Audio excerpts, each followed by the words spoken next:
This is our next problem. The following table gives the data on hardness of wood stored outside and inside the room. Sample size, mean value, and sum of the squares of deviation from mean are given for both the observation.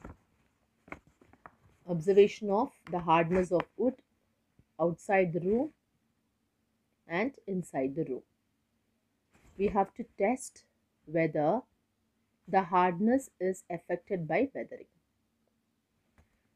So to start with, we understand the data given over here talks about two samples. So let us transform this information into the mathematical notation. So as I have said, the details, the observations about outside the room will be considered as sample 1 and the observations for inside the room will be considered as a sample 2. So that to start with our notation, the sample size of the first sample is N1, sample size of the second sample is N2. Likewise, mean of the first sample. So first sample observation are denoted as X values. The second sample observations are denoted by Y values. Therefore, mean of the first sample is X bar and mean of the second sample is Y bar. Then the third date information, sum of the squares of deviation from mean. So how are we going to denote it over here? Sum of the squares of deviation from the mean of first sample and from the mean of second sample. So let us see how directly we are making it this information to the form of a notation. To start with, sum of the squares. Sum means what? Summation. The symbol summation. Summation of the squares of the observations deviated from mean. What are the observations of first sample? It is X. So deviation from mean. Deviation means minus sign. From mean. So first sample mean is X bar. So therefore, we represent this statement in the form of notation as sum of X minus X bar the whole square. So here it's given this value to be 8655. So sum of X minus X bar the whole square is 8655. Likewise, the sum of the squares of deviation from mean of the second sample is 27,244. So how are we going to denote it? Sum of. Sum means summation symbol. Squares of. Sum of the squares. Squares of what? The observation deviated from mean. Observations of the second sample is Y. Deviated means minus. Mean. Mean means Y bar. So sum of Y minus Y bar the whole square is 27,244. So these are the values given to us. Because the given problem contains the information about the two samples along with the mean, the problem is to test for the difference of the mean, which belongs to type 2 method. So to use the type 2 method, the test statistics needs the details about the sample sizes, sample mean and the standard deviation. So this question, standard deviation is not given to us directly. Instead, some of the squares of deviation values are given.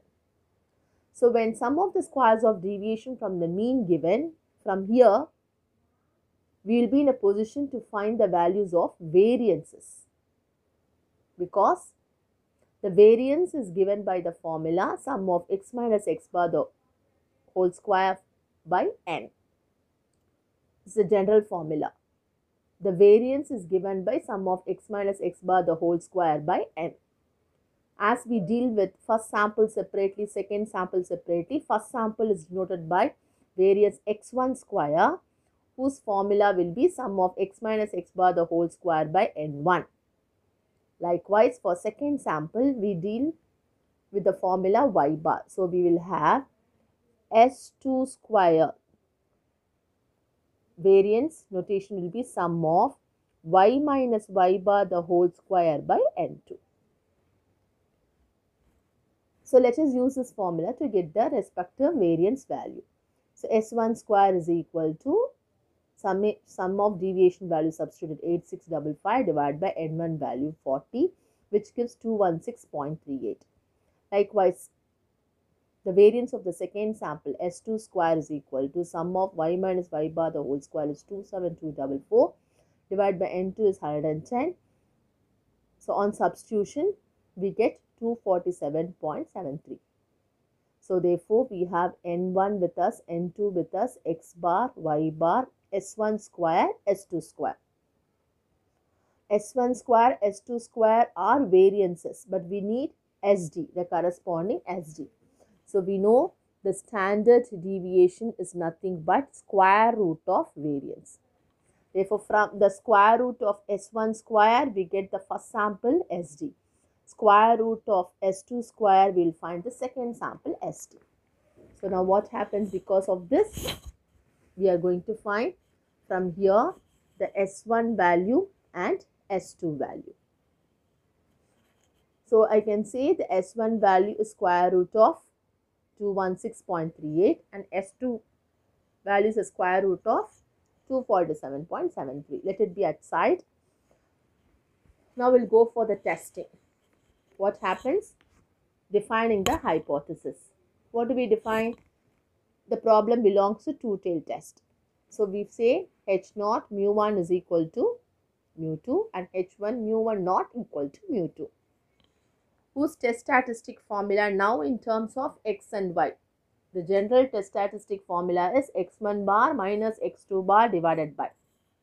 So this problem we have taken our sample 1 and 2 as notation X and Y. So let us use in the formula also X bar minus Y bar divided by root of S1 square by N1 plus S2 square by N2.